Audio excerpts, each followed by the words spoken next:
ఈరోజు మనము ఒక గ్రాస్ రూట్స్ గ్లోబల్ మూవ్మెంట్ గురించి కాస్త వివరంగా చూద్దాం. అసలు వాళ్ళు తమ గురించి తాము ఏం చెప్పుకుంటున్నారు, వాళ్ల సందేశమేంటి, వాళ్ల మాటల్లోనే వాళ్ల కథ ఏంటో విశ్లేషిద్దాం.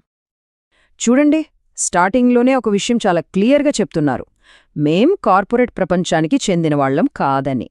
మార్కెటింగ్ ప్లాన్ లేదు, కార్పొరేట్ సూట్లు లేవు అనడంలోనే ప్రస్తుతం ఉన్న సిస్టమ్ని మేం ఛాలెంజ్ చేస్తున్నామనే ఒక పవర్ఫుల్ టోన్ సెట్ చేసేశారు.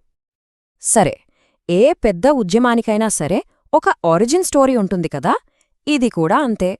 మరి వీళ్ల గుర్తింపుకు పునాది అయిన ఆ కథ ఏంటో ఇప్పుడు చూద్దాం. ఇది ఎంత సింపుల్గా మొదలైందో చూడండి. కేవలం ఫోన్ లైన్లో మాట్లాడుకోవటంతో మొదలైందట. అంటే దీని వెనుక పెద్ద ఫండింగ్ లేదు, ఒక ఆర్గనైజేషన్ లేదు, అంతా చాలా సహజంగా నిజాయితీగా స్టార్ట్ అయింది అనే ఫీలింగ్ని ఇది క్రియేట్ చేస్తుంది. ఇక వీళ్ల గ్రోత్ జర్నీ చూడండి, భలేగా ఉంది. ఫస్ట్ స్టెప్ సింపుల్గా ఫోన్ కాల్స్తో మొదలైంది. ఆ తర్వాత ఒక పొలంలో మొక్కజొన్న పెరిగినట్టుగా చాలా ఆర్గానిక్గా పెరిగిందట. ఇప్పుడు ఫైనల్గా దాని అసలు పవర్ బయటపడబోతోంది అంటున్నారు. అంటే ఈ ఎదుగుదల అనేది ఒక న్యాచురల్ ప్రాసెస్, దాన్ని ఎవరూ ఆపలేరు అన్నట్టుగా చెప్తున్నారు. ఇక్కడ మనం గమనించాల్సిన ఇంకో విషయం ఏంటంటే, ఈ మొత్తం నెరేటివ్ ఒకే ఒక్క లీడర్ చుట్టూ తిరుగుతోంది. ఆయనే ఒక కంపెనీ సీఈఓలా కాకుండా ఒక విజనరీ గైడ్గా, దారి చూపించే వ్యక్తిగా చూపిస్తున్నారు. ఆ నాయకుడిని ఎలా వర్ణిస్తున్నారో చూడండి. ఆయన ఒక విత్తనం నాటారు, అంతేకాదు ప్రజలకు సరిగ్గా ఏది అవసరమో అది ఇచ్చారు అంటున్నారు. అది కూడా ఎలా? ఒక వ్యక్తిగత బహుమతిలాగా. అంటే ఇదొక బిజినెస్ డీల్ కాదు, ప్రతి ఒక్కరికోసం పర్సనల్గా ఇచ్చిన గిఫ్ట్ అన్నమాట. చాలా పర్సనల్ టచ్ ఇస్తున్నారిక్కడ. ఇక ఆయన చేసిన పనుల్ని 3 పవర్ఫుల్ పాయింట్స్గా చెప్పారు. 1, తలుపు తెరవడం, అంటే అవకాశాలు ఇవ్వడం. 2, ఆలోచనను ఉన్నత స్థాయికి తీసుకెళ్లడం, మైండ్ సెట్ని మార్చడం. ఇక 3, లెక్క సరిచేయడం. ఇది చాలా ఇంట్రెస్టింగ్. అంటే పాత అన్యాయాల్ని సరిచేయడానికొచ్చారు అన్నట్లుగా ఉంది. సో ఆయన కేవలం లీడర్ కాదు, ఒక రకంగా విమోచకుడు, ఒక చేంజ్ మేకర్ అన్నమాట. సరే, ఇప్పుడు వాళ్ల కోర్ ఐడియాలజీ ఏంటో చూద్దాం. అసలు వాళ్ళు ఈ కమ్యూనిటీ ఫీలింగ్ని, ఈ ఉమ్మడి లక్ష్యాన్ని ఎలా క్రియేట్ చేస్తున్నారో కాస్త లోతుగా చూద్దాం.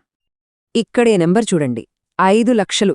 ఇది జస్ట్ ఒక అంకె కాదు, ఒకే ఒక మెసేజ్తో ఇంతమంది, అంటే 5 లక్షల మంది ఒకే మాట మీద నిలబడ్డారు అని చెప్పడం ద్వారా వాళ్ల బలాన్ని, వాళ్ల శక్తిని చూపిస్తున్నారు. మరి ఇంత పెద్ద గ్రూప్ని ఎలా కలిపి ఉంచుతున్నారు? దానికోసం కొన్ని సింపుల్ కానీ చాలా పవర్ఫుల్ పదాలను వాడుతున్నారు. 1 love, 1 heart, 1 big business team.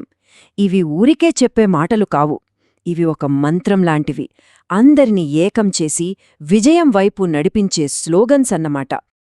ఇంత ఎమోషనల్, ఆశావాహమైన మాటల మధ్యలో ఒక ప్రాక్టికల్ పాయింట్ కూడా ఉంది. అదేంటంటే లీగాలిటీ. మేము దీనిని చట్టబద్ధంగా ఉంచుతున్నాము అని ప్రత్యేకంగా చెప్పడం ద్వారా మేము నమ్మదగిన వాళ్లం, మాది ఒక స్థిరమైన వ్యవస్థ అని చెప్పడానికి ప్రయత్నిస్తున్నారు.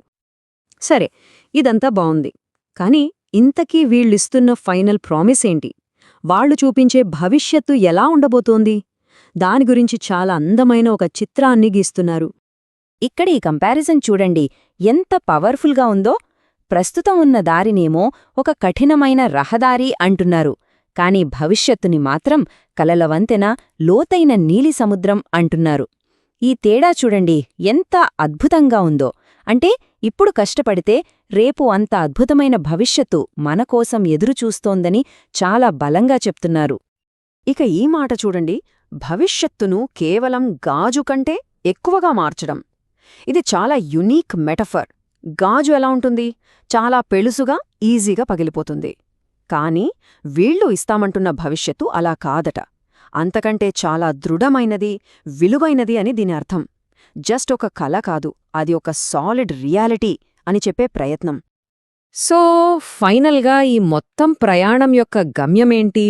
సింపుల్గా చెప్పాలంటే ఒక డ్రీమ్ బిజినెస్. అయితే ఇక్కడ మనం గమనించాల్సిన ముఖ్యమైన విషయమేంటంటే, లక్ష్యమేంటో క్లియర్గా చెప్పారు, కానీ ఆ బిజినెస్ ఏంటి, దాని వివరాలేంటి అన్నది మాత్రం ఇంకా సస్పెన్స్లోనే పెట్టారు. ఇక్కడే ఈ మొత్తం కథనంలో ఉన్న అసలైన కిక్ దాగుంది. డ్రీమ్ బిజినెస్, విజయం అనే మాటలు వినడానికి చాలా బావున్నాయి, చాలా శక్తివంతంగా ఉన్నాయి. కాని ఆ విజయం అంటే ఏంటి, ఆ బిజినెస్ ఎలా ఉంటుంది అన్నది మాత్రం ఎక్కడా చెప్పలేదు. ఆ గ్యాప్నే వాళ్ళు కావాలనే వదిలేశారు. ఎందుకంటే ఆ ఖాళీలో ప్రతి ఒక్కరూ తమ సొంత కలల్ని, తమ సొంత ఆశల్ని నింపుకుంటారు. అప్పుడీ మెసేజ్ అనేది వాళ్ళకి ఇంకా పర్సనల్గా, ఇంకా పవర్ఫుల్గా కనెక్ట్ అవుతుంది. అద్భుతమైన స్ట్రాటజీ కదా.